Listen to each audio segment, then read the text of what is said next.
Hello everyone, आप सबों का स्वागत है रितेश कॉमर्स क्लास पे। मैं रितेश सर। तो आइए हम लोग कर रहे थे अकाउंटिंग रेशियो जो हमारा लाइव में चल रहा था। कुछ वीडियो हम रिकॉर्डेड में डाल देंगे और लाइव भी रहेंगे, ठीक है। क्योंकि होता क्या है, जो सामने में कुछ काम हो जाए तो लाइव नहीं आ पाते, इसलिए कोशिश रहता है भाई साहब वीडियो हो जाए, ठीक है। कोई दिक्कत नहीं, एकदम नया है, ताज़ा ताज़ा, ठंडी का महीना। आज का दिन बता दें, दिन हो गया आपका रविवार और तारीख है 22 दिसंबर, ठीक है। और आज शाम में ही आपको वीडियो मिल रहा है। चलिए, कहता क्या है, इंटरेस्ट हम लोग क्वेश्चन कर लिए थे 20 तक, है ना, ऑलरेडी। अब 20 के बाद जितना है सब खींचते हैं 21। तो लिखता है क्या, इंटरेस्ट कवरेज रेशियो बताओ। Find interest coverage ratio. तो आपको पहले पूछता क्या है वो ध्यान रखना होता है, उसके बाद आगे की बातें हम लोग। तो जब ये इंटरेस्ट कवरेज रेशियो पूछा, अगर question number accounting ratio 21, interest coverage ratio, है ना। तो इसका मतलब ये हम लोग क्या लेते हैं, प्रॉफिट बिफोर इंटरेस्ट, ये लेते हैं profit before interest and tax, net profit before interest and tax. तो net profit before interest and tax अपने को ये चाहिए डिवाइड में interest on long term loans, interest on long term loans, interest on long terms loan, जो भी आपका कर्जा है इसके लिए फॉर लॉन्ग टर्म उसको लेना है। देखिए आपके पास क्या क्या दिया, net profit after interest and tax है, net profit after interest and tax. Question में क्या कहते हैं, net profit after, after after अपने को क्या चाहिए, बिफोर, यानी इससे पहले का प्रॉफिट, किससे, इंटरेस्ट एंड टैक्स से पहले का। बट आपके पास क्या है, नेट प्रॉफिट आफ्टर टैक्स का है, कितना, 60,000। आफ्टर इंटरेस्ट एंड टैक्स दोनों है जी, इंटरेस्ट एंड टैक्स 60,000। आगे क्या लिखता है, रेट जो है ना इनकम टैक्स का क्या दे रहा है, तो वो लिखो, रेट ऑफ इनकम टैक्स 40% है जी। एंड दो चीज और दे रखा आपको, एक है 10% मॉर्गेज लोन। देखो मॉर्गेज का मतलब होता है गिरवी, गिरवी रखना।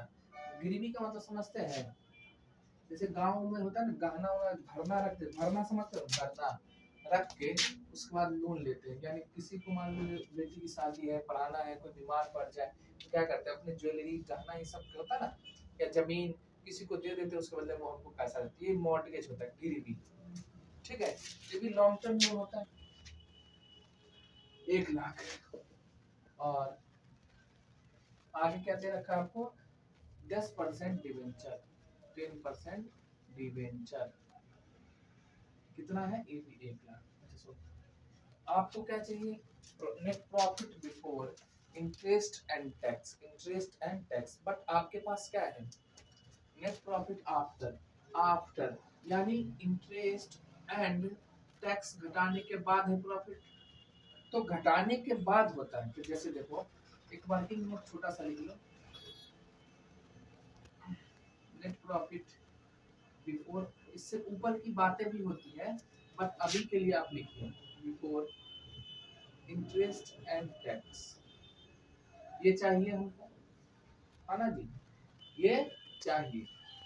कैसे चाहिए, इसमें तो है नहीं इन्फॉर्मेशन, आओ दिखाते हैं। इसमें से पहले हम लोग क्या घटाते हैं, लेस करते हैं इंटरेस्ट, क्या घटाते हैं, इंटरेस्ट। तो आता है नेट प्रॉफिट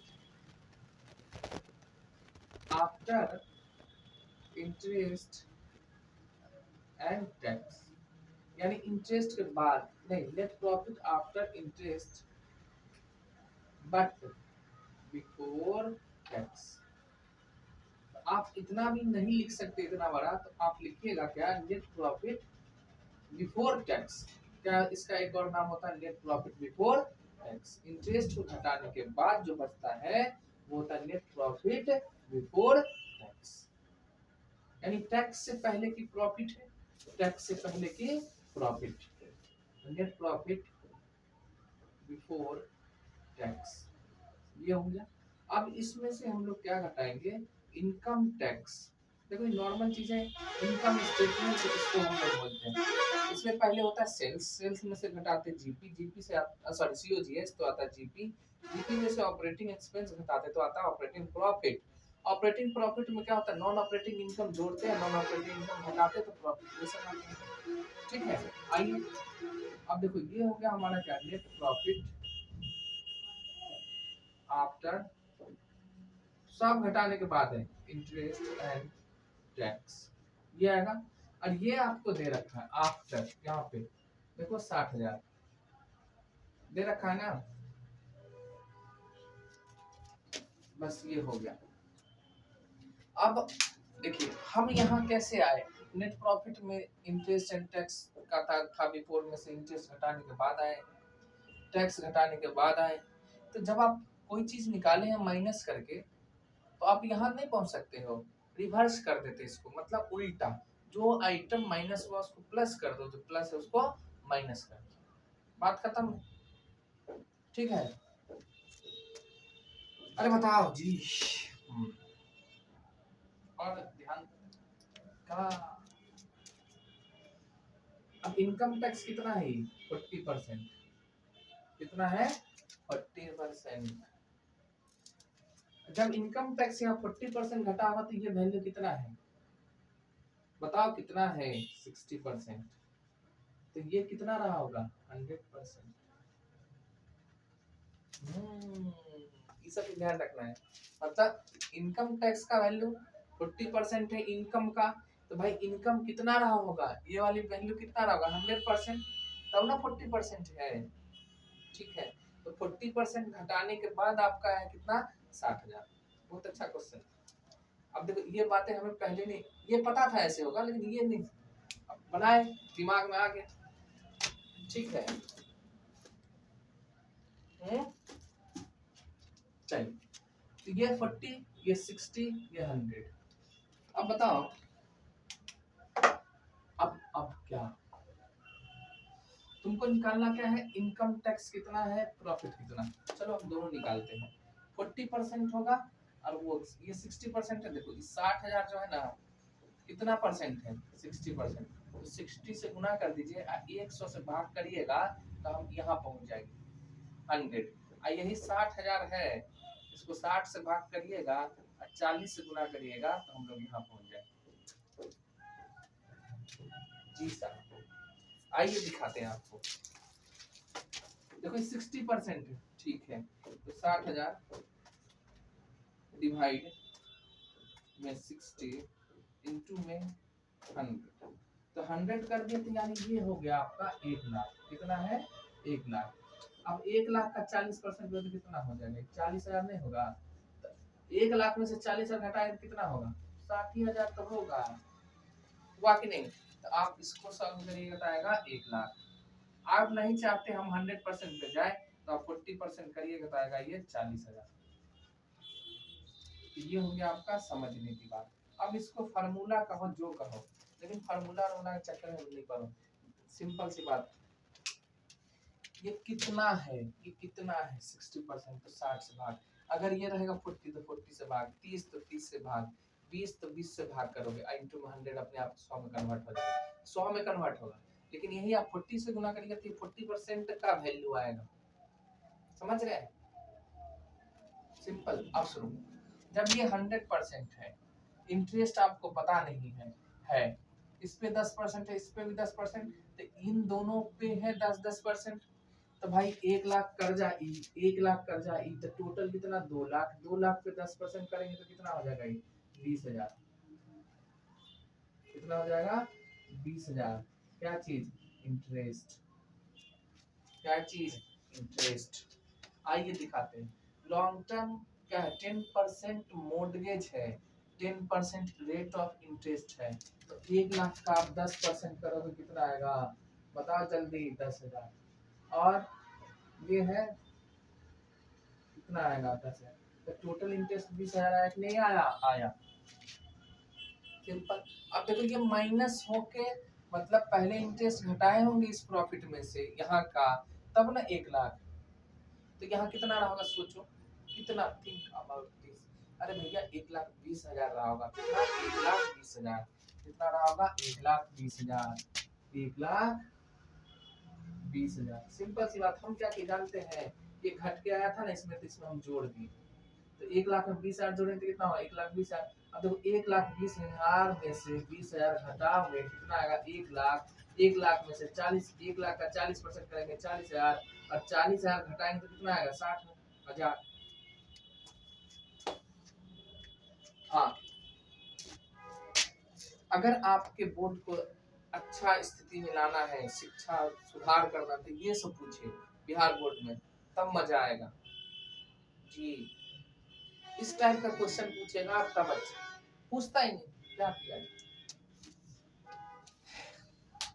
चलो तो हम हटा दें इसको जी।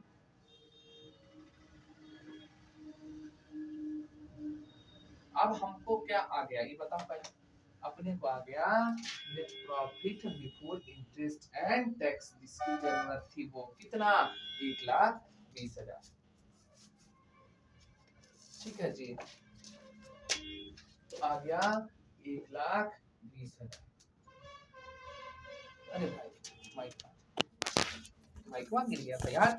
तो 1,20,000। देखो बच्चा पढ़ना ही नहीं चाहता, सबसे बड़ी बात ये है। अब थोड़ा जिनके पास कॉमन सेंस होगा वो देखेंगे इस वीडियो को, नहीं तो कहेगा पता नहीं क्या पढ़ा रहा है।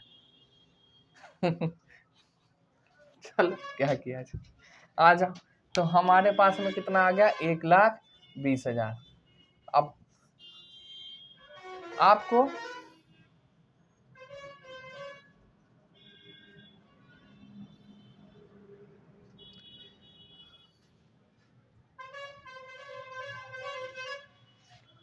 चलो, अब interest on long term loans, total interest कितना था? यही दोनों ना, 20,000। तो यहाँ लिख दे 20,000। अब इंटरेस्ट कवरेज रेशियो बता दो, इसको कैंसिल करेंगे तो 20 छक्के 120, तो यानी 6 टाइम्स हो गया।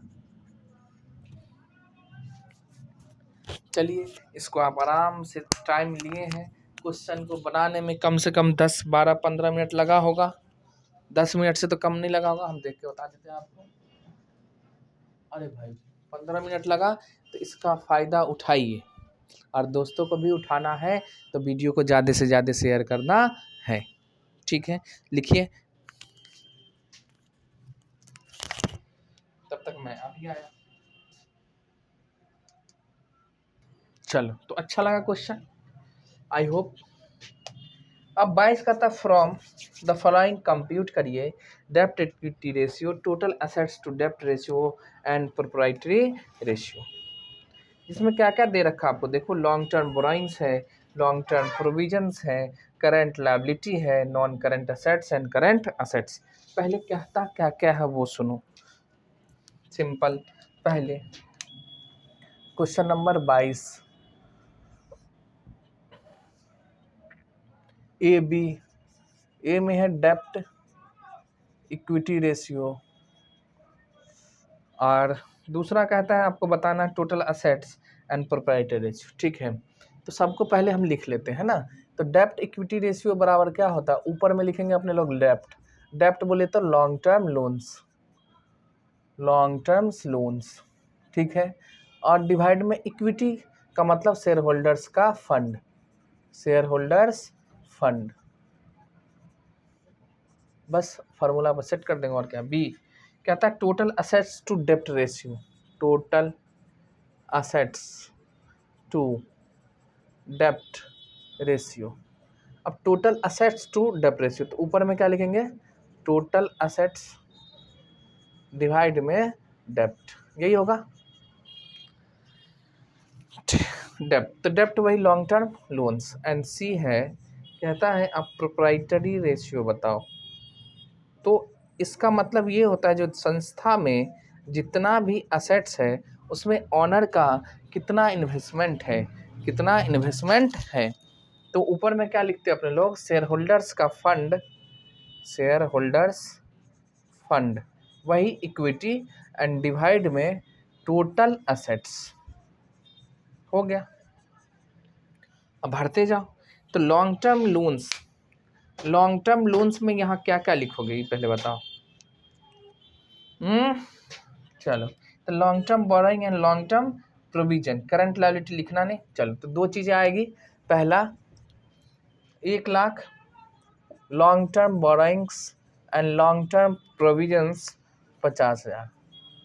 ठीक है। अब शेयर होल्डर फंड देखो तो इसमें है नहीं है, वाह कैसे बनेगा, अब तो दिमाग लगाना पड़ेगा भाई। चलो यहाँ रुकते, इसको करो। टोटल असेट्स, तो टोटल असेट्स में देखिए करंट और नॉन करंट दोनों दे रखा है, तो यही हो जाएगा टोटल असेट्स। टोटल असेट्स कितना होगा, 1,80,000 प्लस में 45,000, यानी 2,25,000 हो जाएगा टोटल असेट्स, 2,25,000। और डेप्ट पता है आपको कितना, 1,50,000, यानी 1,00,000 प्लस में 50, तो बस एक तो हमारा बन गया। 5 नंबर में पूछेगा, 2 नंबर प्राप्त कर लिए हम लोग, तो 1.5 है ना, तो 1.5 बट्टे में 1 तो इक्वल टू 1.5/1 लिख दे। चलिए आगे देखिए, शेयर होल्डर फंड्स है। भाई साहब शेयर होल्डर फंड्स तो है ही नहीं हमको पता, क्या करें, छोड़ दे, नहीं आइए ना करेंगे। शेयर होल्डर फंड को अभी होल्ड करो। टोटल असेट्स कितना है आपका, 2,25,000। ये कहाँ से आया, तो भाई करंट असेट्स और नॉन करंट असेट्स को जोड़ के। चलिए, हमने आपको पिछले वीडियो में बताया था, आप एक छोटा सा वर्किंग नोट करोगे, यानी बैलेंस शीट खींचोगे। कंपनी का बैलेंस शीट ऐसे नहीं बनता, वो वर्टिकल फॉर्म में बनता। हम लोग वर्किंग नोट कर रहे हैं रफ में, ठीक है जी। तो देखो long term borrowings liability side होता है, लायबिलिटी के अंदर, तो लॉन्ग टर्म्स बोरोइंग कितना है भाई साहब, 1,00,000। Long term provisions, long terms provisions, long term provisions में है कितना, 50,000। ठीक है जी, हमने लिख दिया। और current liability, current liability, current liability हमारा 25,000। तो ये लायबिलिटी साइड का बातें हमने लिख दिया, ये हो गया। और इधर असेट्स लिखते अपने को जी। तो असेट्स में दे रखा आपको non current assets and current assets. हाँ जी, अब देखो नॉन करंट असेट्स कितना है, 1,80,000 और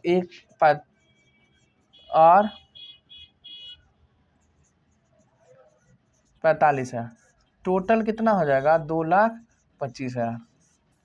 यहाँ हो गया 2,25,000।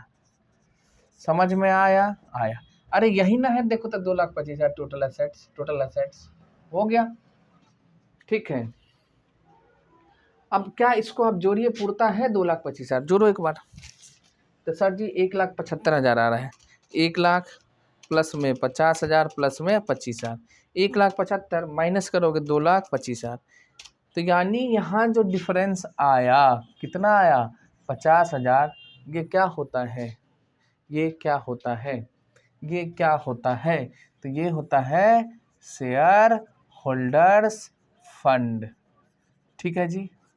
अब इसी को आप फार्मूला में लिख सकते हो, अल्टरनेटिव करके लिख लो। देखो हमको इसे ना पढ़ाने में बहुत मज़ा आता है, भले बच्चा को लगे जो हार्ड है, हार्ड कुछ नहीं है। हमारा भी मैथ जैसे आप है, आपको तो आता भी है, हमको वो भी नहीं आता।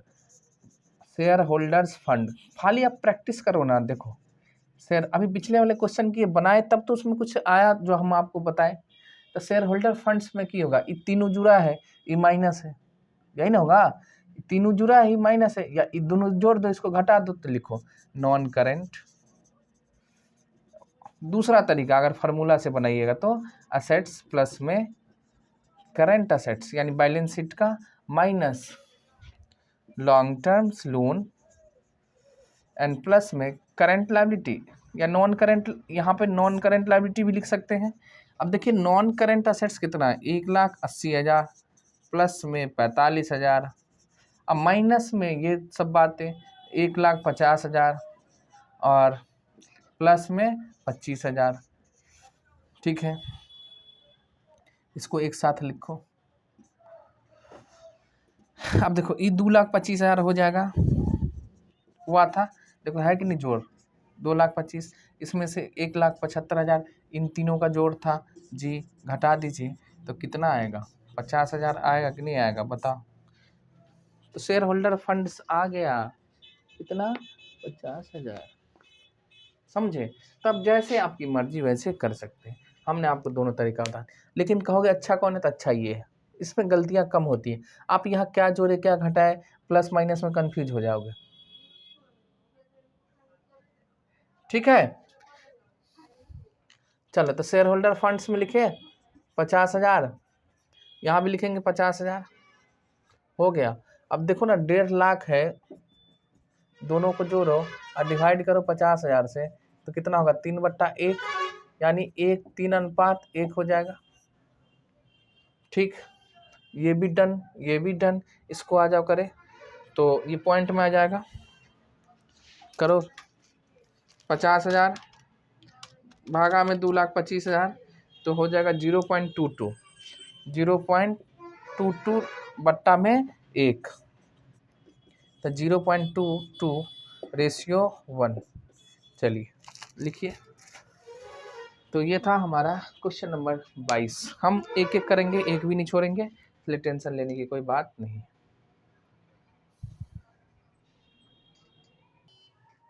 चलिए, तो ये हो गया हमारा 22 खत्म।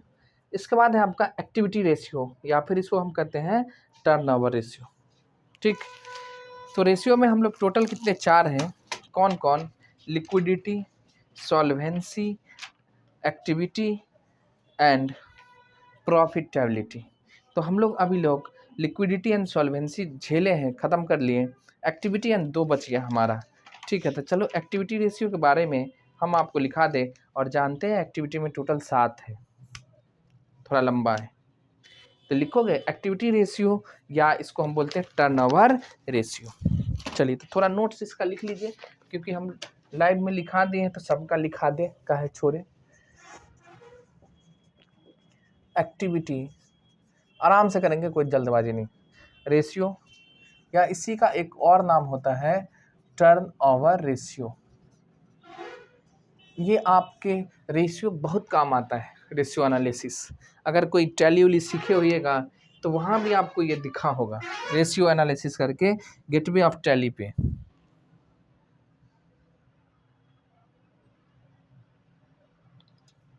नहीं सीखे हैं तो सीख लीजिएगा कंप्यूटर। फरवरी में एग्ज़ाम ख़त्म होगा, 15 फरवरी के बाद आप लोग सीख लीजिएगा, ज़रूरी है। ठीक है, तो हम टैली भी पढ़ाते हैं। चलिए, तो एक्टिविटी रेशियो के बराबर क्या होता है, अब देखो हम लिखोगे क्या, इस अनुपात के आधार पर संस्था के कार्य निष्पादन की जांच की जाती है। इस अनुपात, आराम से लिखिए, तो एक से ज़्यादा है तो अनुपातों के आधार पर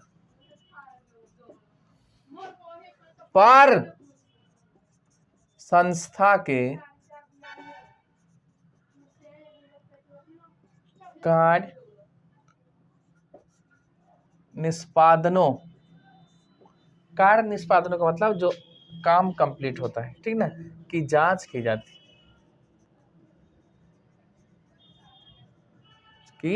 जाती है, और यह पता लगाया जाता है क्या, और यह पता लगाया जाता है क्या,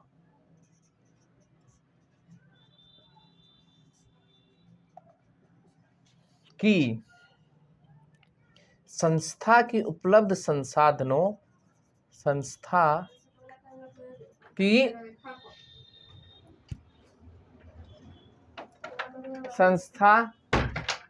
उपलब्ध साधनों, यानी जो भी हमारे पास साधन है, संसाधन है, तो संसाधनों का क्या, कुशलता तथा लाभदायकता के साथ प्रयोग किया जाता है। कुशलता यानी इफिशिएंसी या लाभदायकता, यानी जो हमारा संस्था में जो संसाधन है उसका हम अच्छे से यूज कर पा रहे हैं कि नहीं, ये बताता है कौन सा, एक्टिविटी रेशियो के साथ प्रयोग किया जाता है।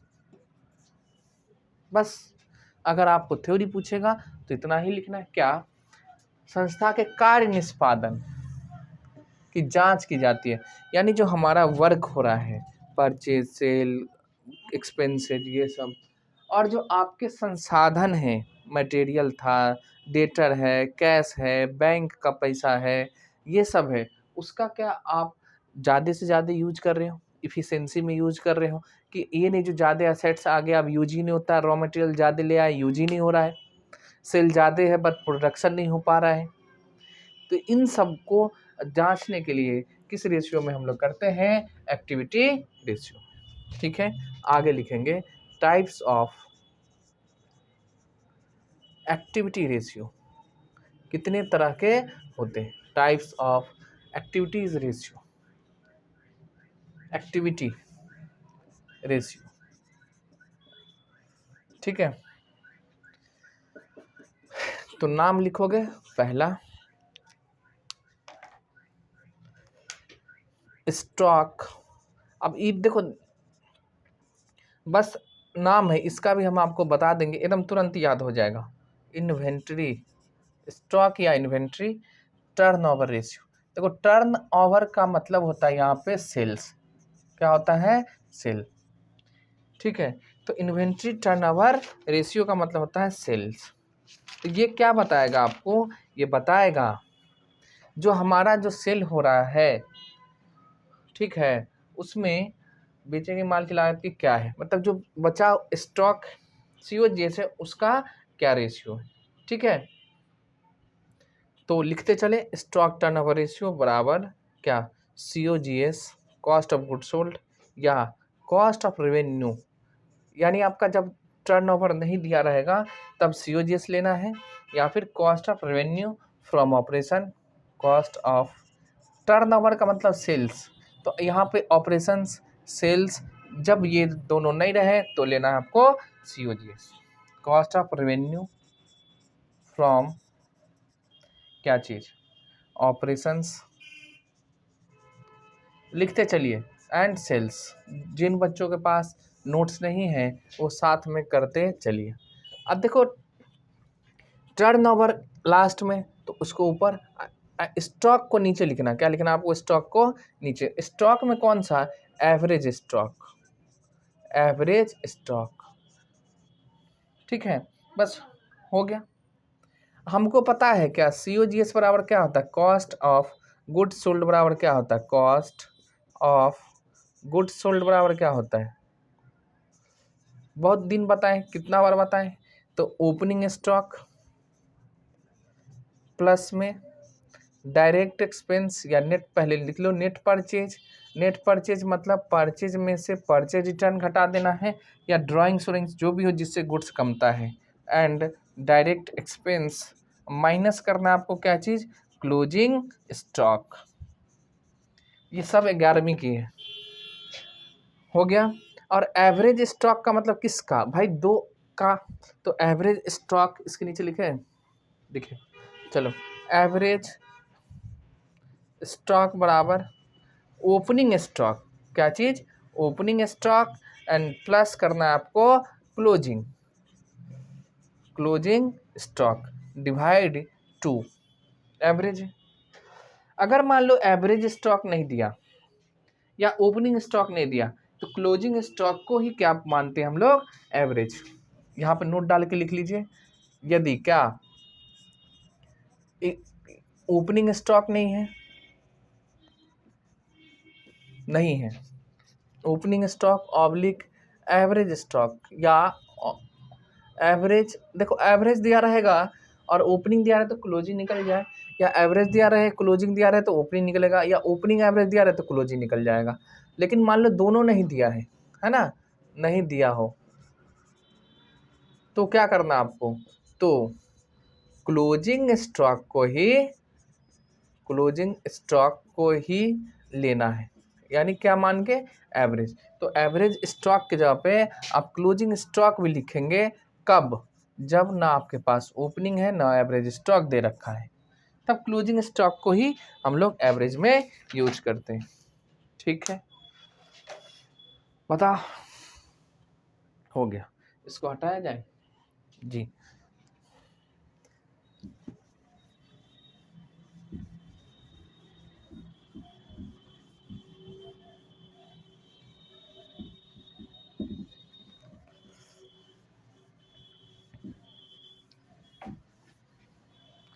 देखो रिकॉर्डेड इसलिए डालते हैं कि हमें BST EPS भी करना है ना, तो उसका भी करना है सब साथ में और अच्छे से करना है, तो इसलिए थोड़ा रिकॉर्डेड भी डाल देंगे ना, तो इधर की काम खिंचाते रहेगा, काम से ही मतलब और क्या। चलो इसके बाद लिखेंगे average age of stock, average age of stock या इन्वेंट्री, एज ऑफ इन्वेंट्री। अब देखो ये इसका है नहीं, समझ गए, ये मतलब स्टॉक टर्नओवर रेशियो का नहीं है, उसी से रिलेटेड एक है, इसलिए हम लिखाते रहे, अगर पूछ दे कहीं तो पहला था हमारा स्टॉक, दूसरा ये नहीं है, ये उसी का है।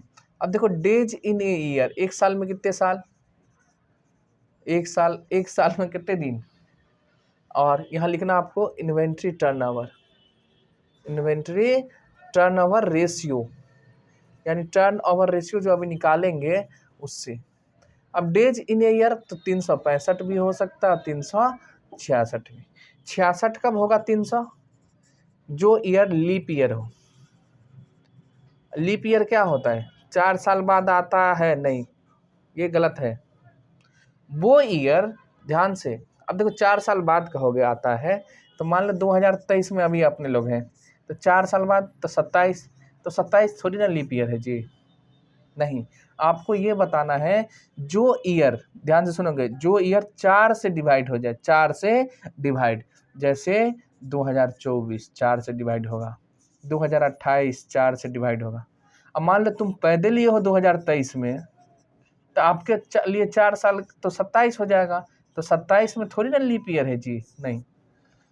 तो जोन ईयर, जो सा ईयर 4 से डिवाइड हो वो होता है लीप ईयर। उस ईयर में 366 दिन हो, फरवरी 29 दिनों का होता है। अभी धरती चांदमा का नाच या चांदमा धरती का, ही साइंस की बात है, ठीक है, तो इसलिए एक दिन होता है। तो 365 या 366, और लेना क्या है, इन्वेंट्री टर्नओवर रेशियो। आगे अब दूसरा रेशियो है इसके अंदर, क्या, ट्रेड रिसेवेबल। देखो ट्रेड रिसेवेबल,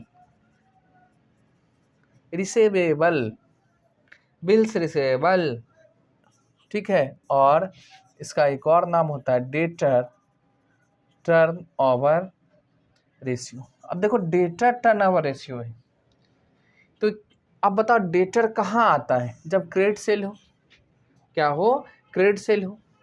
अब टर्न ओवर है तो टर्न ओवर कहाँ लिखोगे, ऊपर में, तो ट्रेड रिसेवेबल बराबर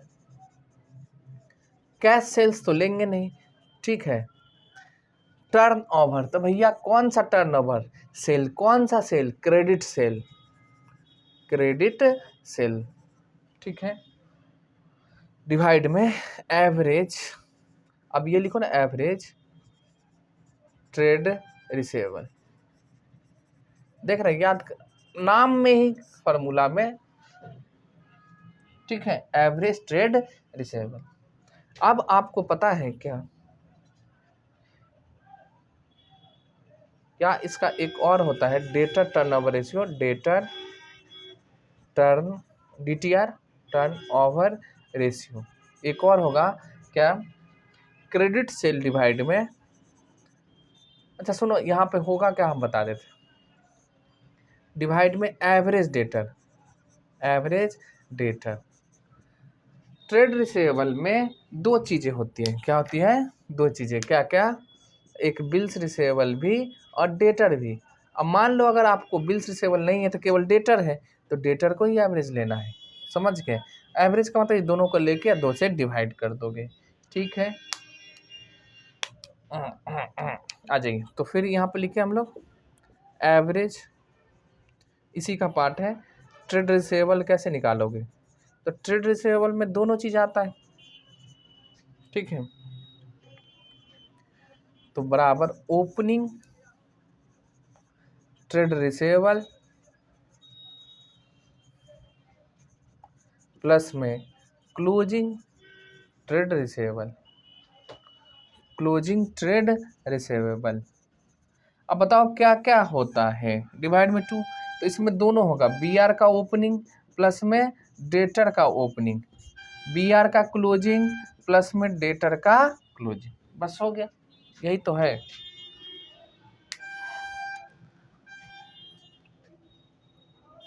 कोई दिक्कत नहीं। तो ट्रेड रिसीवेबल या डेटर टर्नओवर ऊपर में क्रेडिट सेल डेटर, तो भाई डेटर का अब जहां पे ट्रेड रिसीवेबल में ओनली डेटर है तो अब डेटर का निकालिएगा टर्नओवर, अगर ट्रेड रिसीवेबल है तो दोनों दिया रहेगा, यानी बी आर डेटर, इसका मतलब दोनों होता है ओ आर। ठीक है जी, चलिए आगे चले हम लोग, पहले लिख लेते हैं थोड़ा। तो ये था दूसरा, ये भी खत्म हो गया हमारा।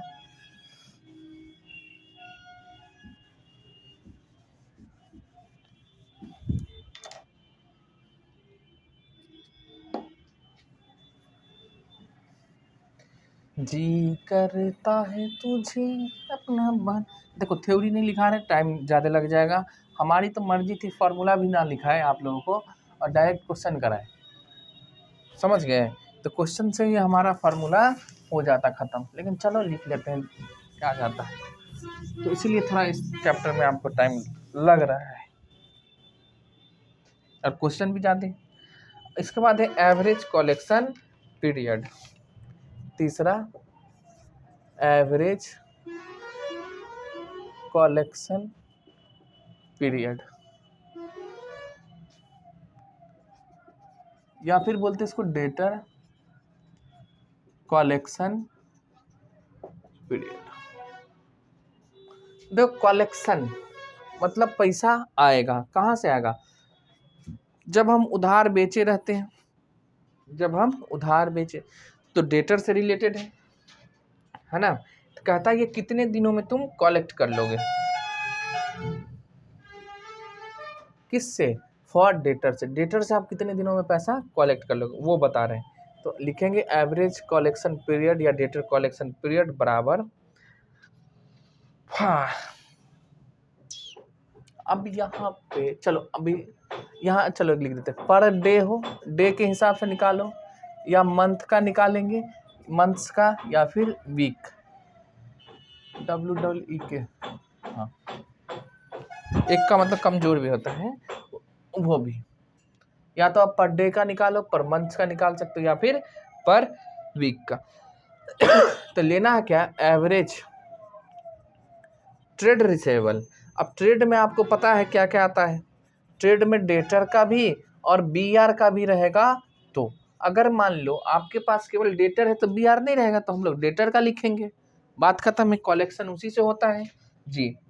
डिवाइड में आप क्या लिखोगे, तो भाई ये कब आएगा डेटर, जब नेट क्रेडिट सेल होगा, नेट क्रेडिट रेवेन्यू, या फिर सेल भी लिख सकते हैं हम लोग, लिखिए रेवेन्यू या ऑपरेशंस या फिर सेल्स।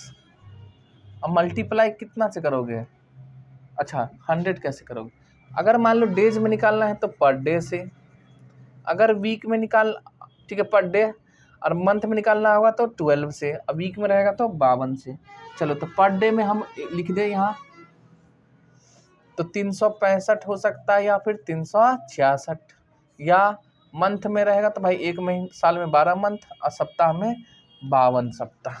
तो यहाँ मल्टीप्लाई करेंगे तो अपने आप ये आ जाएगा, डे में करोगे तो डे में आएगा, मंथ में करेंगे तो मंथ में आएगा, और वीक में करेंगे तो वीक में आएगा, ठीक है। अच्छा revenue sales for the year, उस साल का, ऐसे भी एक साल का ही हम लोग लेते हैं, ठीक है। Collection period,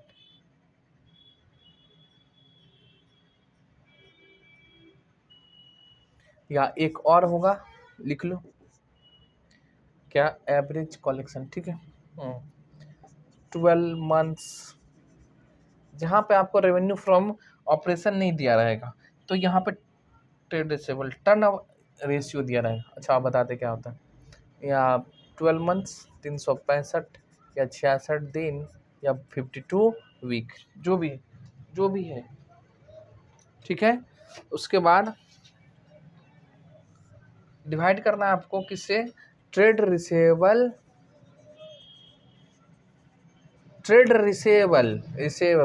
not collection turnover ratio, यानी अभी जो पिछला हम लोग पढ़ के आए हैं वो कह रहा है टर्नओवर रेशियो।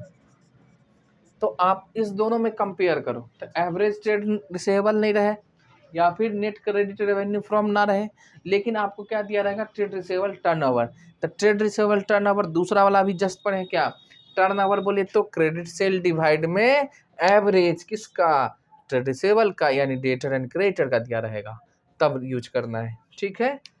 ये दोनों अलग अलग बातें हैं, होता है ना मिसिंग फिगर वाला जी। हाँ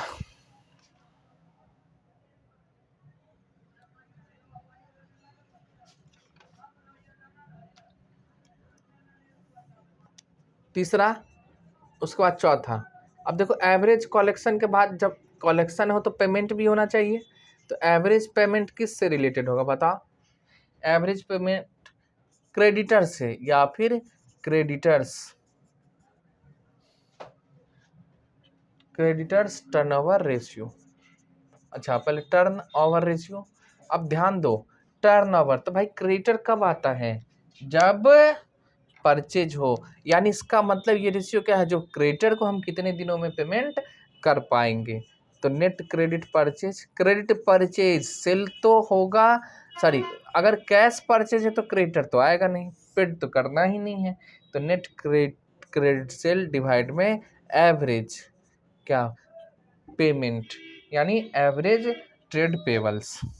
अब ट्रेड पेबल में दोनों आ जाएगा, पेबल्स मतलब क्रेडिटर्स भी और बिल्स पेबल भी, क्रेडिटर्स भी और बिल्स पेबल भी, ठीक है। अब एवरेज क्या, ट्रेड पेबल्स बराबर एवरेज ट्रेड पेबल्स बराबर क्या, क्रेडिटर्स का प्लस में बीपी का। तो ओपनिंग लेना है आपका किसका भाई साहब, creditors and BP bills payable plus closing, दोनों का है तो लोन, नहीं है तो कोई दिक्कत नहीं है, क्रेडिटर्स प्लस में बीपी और डिवाइड 2 से हो गया।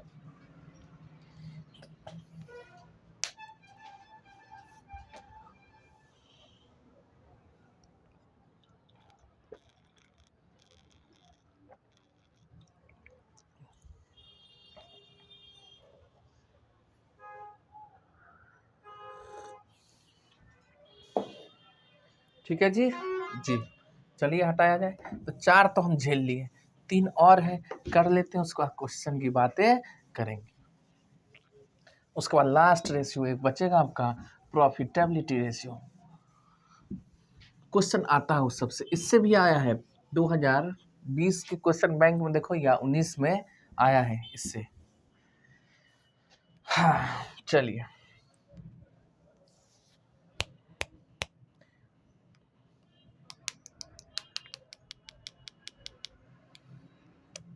इसमें और कुछ कुछ लिख लो, जैसे एवरेज पेमेंट पीरियड रहेगा, पेमेंट पीरियड, देखो पेमेंट पीरियड तो भाई नंबर ऑफ डेज मंथ जो भी हो, नंबर ऑफ डेज मंथ्स में महीने में देते हैं, या फिर आप क्या देते हैं, वीक में देते हैं, weeks in a year.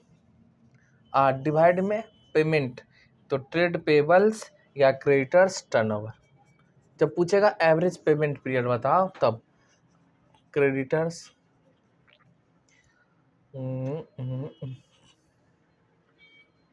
Average trade payables और क्रेडिटर्स टर्नओवर रेशियो, ठीक।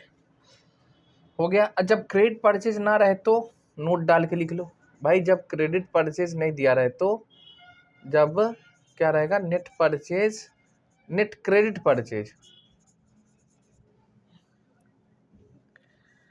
जब क्या नहीं दिया रहेगा, नेट क्रेडिट परचेज नहीं रहे तो नॉट गिवन, नहीं दिया हो तो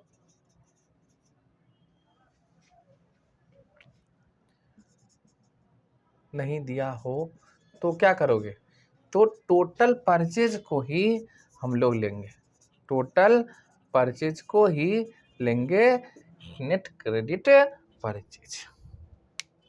ठीक है जी।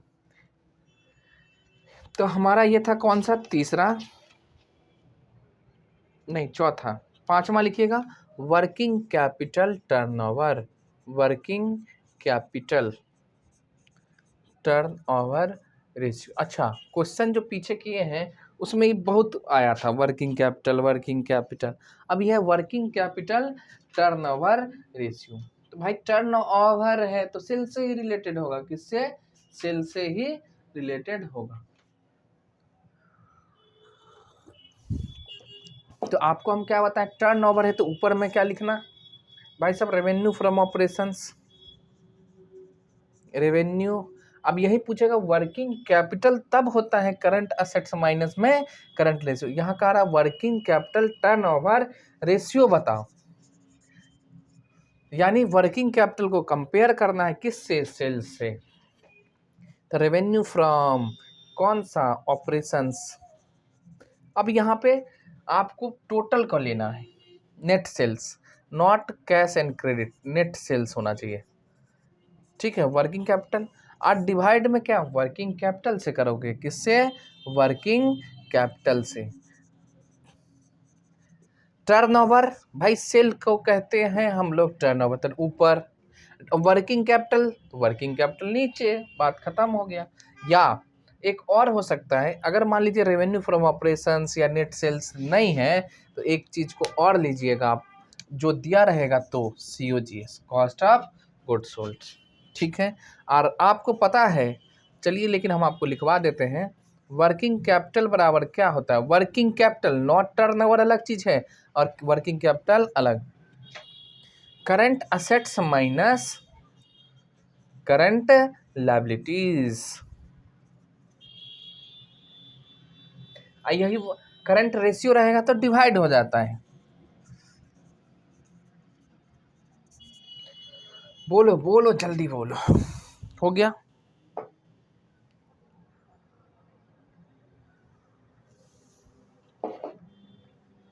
चलिए,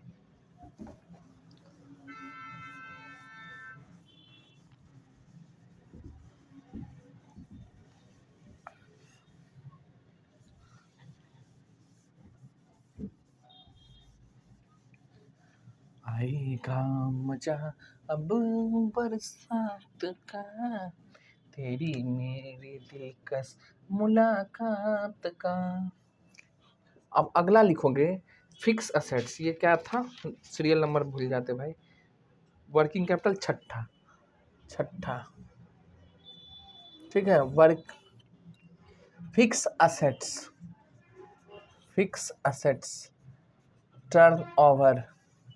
अच्छा, ये भी ध्यान रखिएगा, आपको जैसे ऑप्शन में दे देगा fix assets, working capital turnover, working capital, ठीक है, और एक दे दे, और कोई एक दे दो डेटर कलेक्शन, और कहेगा इसमें से कौन सा एक्टिविटी रेशियो नहीं है, तो वर्किंग कैपिटल वर्क नहीं है, वर्किंग कैपिटल टर्नओवर रेशियो है, समझ रहे हैं, तो वही है, आपको ध्यान रखना है, फिक्स असेट्स टर्नओवर रेशियो, बस कॉमन सा चीज़ है, नाम भी कुछ कुछ याद हो जाएगा, आप करो दिमाग लगाओ तो जितना भी टर्नओवर से रिलेटेड था अभी हम लोग जितना भी पढ़े हैं, यानी डेटर से, क्रेडिटर से, वर्किंग कैपिटल टर्नओवर से, फिक्स असेट से, स्टॉक से, टर्नओवर से, जितना भी ये सब एक्टिविटी रेशियो है, ध्यान रखिएगा। और क्या, अब देखो फिक्स असेट्स किससे कंपेयर करते हैं, टर्नओवर रेशियो, भैया टर्नओवर में तो वही होता है क्या, सेल, तो याद नहीं हो गया जितना, नेट सेल्स, COGS या revenue from operations, revenue from operations divide किससे, fix net fix assets, fixed assets. और लास्ट है आपका 8वां, करंट असेट्स को कंपेयर करोगे व्हाट किससे, तो भाई साहब टर्नओवर रेशियो। तो टर्नओवर लिखो ना ऊपर, अब कितना बताएं, बताओ कितना, तो net sales, COGS, cost of revenue या रेवेन्यू फ्रॉम ऑपरेशंस जो है लिखिए, डिवाइड में अब जिससे कंपेयर करोगे उसको नीचे। अब देखो कितने आसान तरीका सब बता दिया, बताओ इनको को याद करना पड़ेगा, ये सब खाली प्रैक्टिस करो हो जाएगा, खाली आप प्रैक्टिस करिए, हम एक भी आपका नहीं छूटेगा, समझ रहे हैं। अब सबका तरीका बता दिए कैसे याद रखना है। टोटल कितने थे इसमें, रेशियो 7, कितने 7, कौन कौन, स्टॉक, टर्नओवर, स्टॉक के बाद डेटर कलेक्शन, फिर डेटर कलेक्शन या डेटर टर्नओवर रेशियो, उसके बाद था एवरेज कलेक्शन, उसके बाद था आपका ट्रेड पेबल, उसके बाद वर्किंग कैपिटल, उसके बाद फिक्स असेट्स, उसके बाद करंट असेट्स, टर्नओवर, सब में टर्नओवर जोड़ दो, टर्नओवर को ऊपर रखो, यानी नेट सेल्स, ठीक है, नहीं दिया COGS, ठीक है, वो भी नहीं दिया, रेवेन्यू फ्रॉम ऑपरेशन दिया होगा, ठीक है, डिवाइड में जो रेशियो पूछ रहा है उसका नीचे लिखो, स्टॉक पूछे तो एवरेज, और क्या बोलते हैं उसको, डेटर का पूछे तो एवरेज, एवरेज कलेक्शन का पूछेगा तो DPCP का, फिर फिक्स असेट्स का, फिर करंट का, और फिर वर्किंग कैपिटल का। तो और इसमें बताओ कुछ था ऐसा चीज़ जो आपको नहीं आएगा, समझ में आएगा, तो हमने एक्टिविटी रेशियो कर लिया ख़त्म। आगे की बातें प्रॉफिटेबिलिटी रेशियो है, ये भी हमारा हो जाएगा, इसमें भी 7 8 है, कोई बात नहीं, इसमें से कुछ आप नाम पहले सुने होगा, जैसे ग्रॉस प्रॉफिट रेशियो, कुछ नहीं है, सब करा देंगे, टेंशन नहीं, बस आप लोग बने रहिए और वीडियो को ज़्यादा से ज़्यादा दोस्तों में शेयर करना है। अब देखो ये चैप्टर ना 80% बच्चा छोड़ के जाता है, फ्री का नंबर है ये सब, क्या क्या बता दें, आप कॉमन कंपैरेटिव कर लीजिए, अकाउंटिंग रेशियो कर लीजिए, कैश फॉलो होता है वो कर लीजिए, 3 इधर से कंपनी का पूरा शुरुआत का थ्योरी है वो कर लो, फिर इशू अब शेयर करना है, तो मतलब कोई भी चैप्टर आप नहीं छोड़िए, NPO पार्ट, हम तो कहें एक भी ना छोड़ो, सब पढ़ के जाओ, क्या लिए छोड़ना है। गुडविल से आता है, रिकन्स्टिट्यूशन से आता है, रिवैल्यूएशन आएगा, डिसोल्यूशन आएगा, एडमिशन आएगा, रिटर्न, सब पढ़ के जाओ ना, क्या छोड़ के जाना। अकाउंट्स में तो 90+ कम से कम मिनिमम होना चाहिए सबका, 90+, थोड़ा मेहनत करिएगा तो 95+ हो जाता है, थोड़ा सा, और थोड़ा आर कर दो तो एकदम पूरा, तो जो 95 पहुँच जाओ तो 99 पहुँच ही जाएगा ना, जो 90 पहुँच जाओ 95 नहीं पहुँच जाएंगे आराम से, एकदम स्ट्रेस फ्री रहना है, टेंशन नहीं लेना, कुछ नहीं, जो क्वेश्चन आपको आता है वो सबको आएगा, जो नहीं आता वो किसी को नहीं आएगा। एकदम सुबह सुबह उठो, 4 बजे सुबह उठ जाओ, अभी उतना ठंडी भी नहीं है अपने यहाँ बिहार में, तो 4 बजे सुबह उठ जाना है आपको, थोड़ा एक्सरसाइज करो एकदम, ठीक है, पूरा घूमो फिरो थोड़ा, 4 बजे उठने के बाद पढ़िए या ना पढ़िए, लेकिन सोइए नहीं दोबारा, अब 4 से लेके अब 10 बजे तक पढ़िए, उस बीच में ब्रेक लेके चाय पीना है, खाना है, हल्का हल्का खाना, ज़्यादा नहीं, थोड़ा घूम लो, जो करना है करो, लेकिन 4 से 10 एकदम पढ़ाई के लिए टाइम रखिए। अब देखिए 6 घंटा हो गया आपका, अब 10 बजे के बाद उठो, खाओ पियो, मतलब नहाए धो, एकदम थोड़ा सा धूप वूप लगा लो, फिर इधर उधर थोड़ा घूम लो, फ्री हो जाओ, फिर 12 बजे से बैठ जाओ, 12 बजे से जितना आपका प्रैक्टिकल सब्जेक्ट है, अकाउंटेंसी, लिखने का काम है, कुछ चीज़ें आप लिखे हैं उसका आंसर ढूंढना है, ढूंढो, ये सब, और सुबह में एकदम याद करिए, इंग्लिश करना करो, हिंदी करना करो, BST का करना करो, EPS करना करो, इकोनॉमिक्स करना है करो, लेकिन सुबह में याद करना है, याद करने का टाइम 1 नंबर होता है। उसके बाद आप शाम में क्या करिएगा, फिर शाम में थोड़ा मोड़ा क्वेश्चन बैंक देखो, मॉडल पेपर देखो, पूरे दिन जो पढ़े हो उससे कहाँ कहाँ से किस टाइप का क्वेश्चन आता है वो देखना है, पूरे दिन का जितना पढ़े उतना का आप क्वेश्चन कर लीजिए। कुछ चीज़ें ऐसे होते हैं जो आप पढ़िएगा, आपको समझ में नहीं आएगा, लेकिन जब आप क्वेश्चन सॉल्व कीजिएगा अपने आप आएगा। हम लोग के साथ वही था भाई, जब सीपीटी गए करने तो इंग्लिश मीडियम, वहाँ हम लोग बिहार भी बोर्ड के बच्चा, अब वहाँ लैंग्वेज नहीं समझ में आता था क्या है, तो पहले साल तो ऐसे निकल गया, पहला अटेम्प्ट साल में।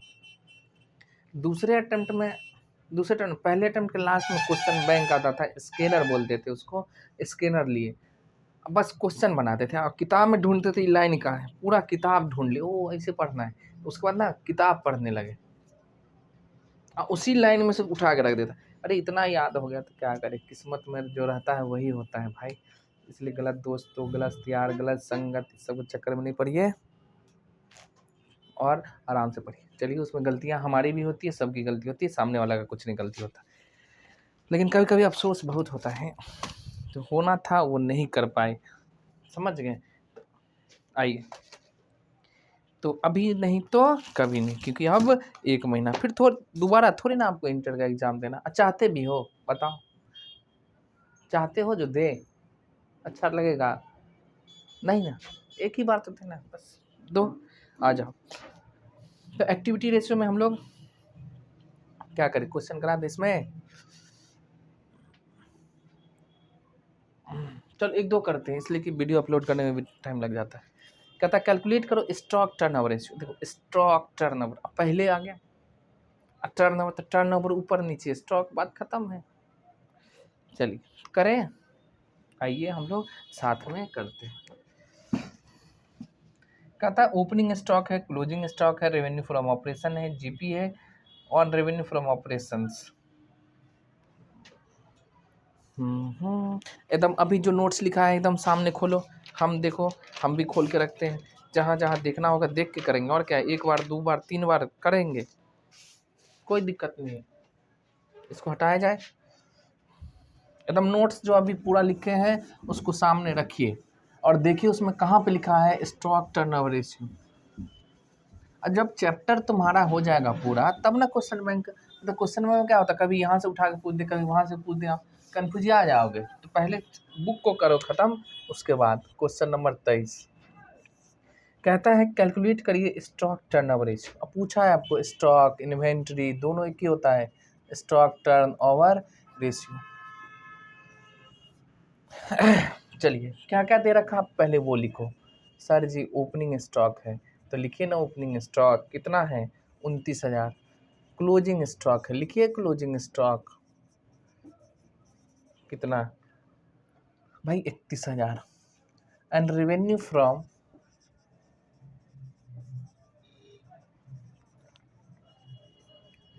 ऑपरेशंस है कितना, 3,20,000, मतलब ये सेल है। अब स्टॉक टर्नओवर रेशियो पूछा है, करो।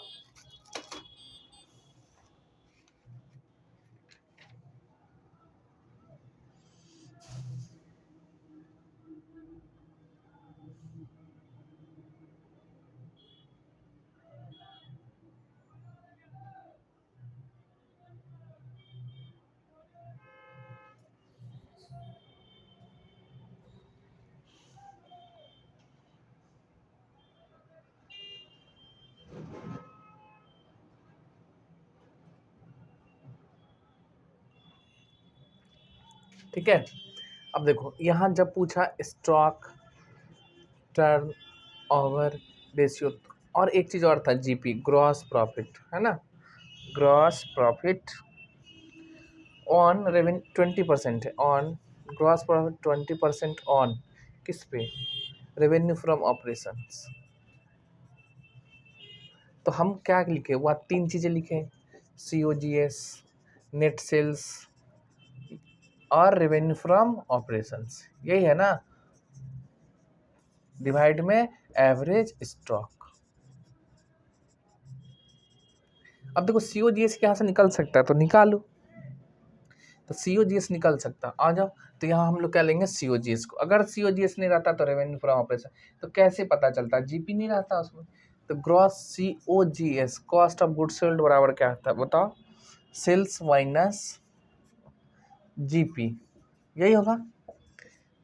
तब बताओ सेल्स वही रेवेन्यू 3,20,000 है और इसी का 20% है, इसी का 20%, तो करो कितना हो जाएगा, जीपी जीपी 25%, 20 नहीं है, 25%। तो 3,20,000 का, तो ग्रॉस प्रॉफिट बराबर क्या होगा? देखो ये ऑपरेटिंग का है, तो भाई नेट सेल्स डिवाइड में इंटू में 25 डिवाइड में 100, तो 3,20,000 है। 3,20,000 का 25%, 25% तो ये हो गया आपका 80,000। तो 80,000 माइनस कर दो, CAGS कितना आएगा? 2 लाख। अब देखो बना लोगे तब ना पता चला कि भाई इसमें ग्रॉस प्रॉफिट निकालना है हमको। अच्छा सॉरी, COGS, तो COGS कितना है? 2,60,000। अगर COGS नहीं निकलता तब टर्नओवर लेते हैं। एवरेज स्टॉक, अब एवरेज स्टॉक भी निकालना है आपको, तो एवरेज स्टॉक बराबर क्या होगा बताओ? ओपनिंग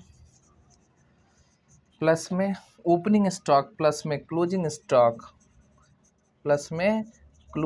स्टॉक और डिवाइड 2। अब देखो ओपनिंग स्टॉक दे रखा है आपको कितना? 29,000, अब प्लस में है 31,000 और डिवाइड में 2, तो 29,000 प्लस में 31,000 तो 60, अब भागा 2 करेंगे तो आएगा 30,000। तो एवरेज स्टॉक हो गया हमारा 30,000। 2,60,000 डिवाइड में 30,000, तो 8.6 आ रहा है। देखो तो जोड़ घटा ठीक है। नहीं रुक जा, 3,00,000 वहाँ गलती है। 3,20,000 माइनस में 80,000 करेंगे तो 240 होगा ना, 60 थोड़ी ना है, 240। वही तो कह रहे हैं। आप देखो 8 टाइम्स पूरा एग्जैक्ट आ गया। वहाँ पे कर लीजिएगा सही। 80,000 घटाएंगे तो 2,40,000। ये हो गया पहला, मतलब पहला क्या? 23, क्वेश्चन नंबर 23।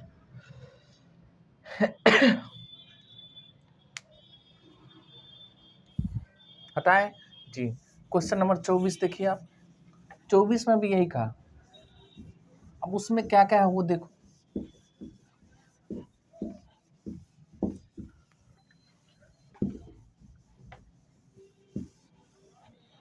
देखो पहले हम लोग लिखेंगे क्वेश्चन नंबर 24 में क्या है? From the following information calculate करो स्टॉक टर्नओवर रेशियो। ठीक है, कोई बात नहीं, लिखो स्टॉक टर्न ओवर रेशियो निकालना है। तो आपको पता है COGS क्या? रेवेन्यू फ्रॉम ऑपरेशंस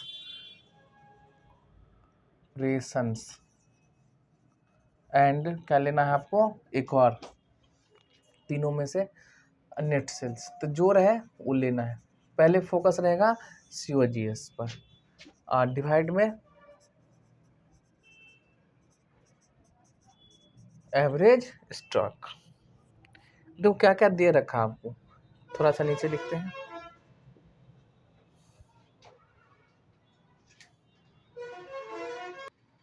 आ जाओ। तो जो जो दिया है आप लिखिए। ओपनिंग स्टॉक है कितना? 18,000। अच्छा वेजेज है, तो वेजेज तो डायरेक्ट एक्सपेंस है, तो एक काम करो ना, हम लोग डायरेक्ट COGS लिखे, COGS निकाल लेते हैं। तो COGS बराबर क्या होगा? ओपनिंग स्टॉक प्लस में net purchase plus direct expense, अब माइनस होता है क्लोजिंग स्टॉक। ओपनिंग स्टॉक कितना दे रखा? देखो ओपनिंग स्टॉक है 18,000, purchase closing stock sales purchase है 46,000, लिखिए 46,000 प्लस में डायरेक्ट एक्सपेंस। अब डायरेक्ट एक्सपेंस में है यहाँ पे वेजेज एंड कैरेज, दोनों कैरेज इनवर्ड, तो 14,000 प्लस में 4,000। अब माइनस करोगे क्लोजिंग स्टॉक। ओपनिंग लिख दिया, वेजेज लिख दिया, क्लोजिंग माइनस करना है, सेल्स लेना नहीं है। चलो अब देखो बताओ कितना है क्लोजिंग स्टॉक माइनस में 22,000।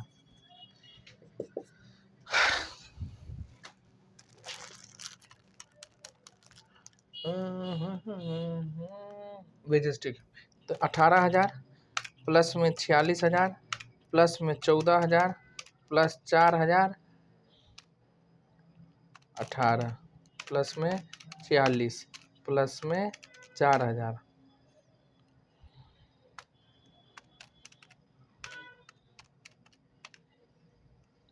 14 प्लस में 4 यानी 82,000। 82,000 में से माइनस करो कितना 22,000। 22,000 क्लोजिंग स्टॉक, तो ये हो जाएगा आपका 60,000। तो COGS हो गया आपका 60,000, लिखिए 60,000। और एवरेज स्टॉक यानी ओपनिंग और क्लोजिंग का दोनों का जोड़, एवरेज स्टॉक बराबर ओपनिंग स्टॉक और प्लस में क्लोजिंग स्टॉक, यही वाली बातें अभी जो लिखे थे, डिवाइड में 2। तो आप बताओगे ओपनिंग है आपके पास 18,000, क्लोजिंग है 22,000, इन दोनों को जोड़िए तो 18 प्लस 22 तो हो जाएगा 40, और 40 को 2 से डिवाइड करेंगे तो आ जाएगा 20,000। क्लोजिंग स्टॉक हो गया आपका, सॉरी एवरेज स्टॉक 20, तो कितना हो जाएगा 3 टाइम्स। ठीक।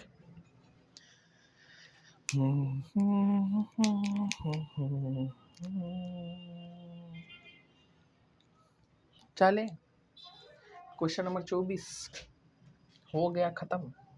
चलो हम लोग आज इतना ही रखेंगे, वीडियो हो जाएगा बहुत बड़ा, और आगे की बातें जो भी है आपको खुद हम लोग करते चलेंगे। तो इसमें क्वेश्चन इस रेशियो से रिलेटेड आपको है 41 तक, 41।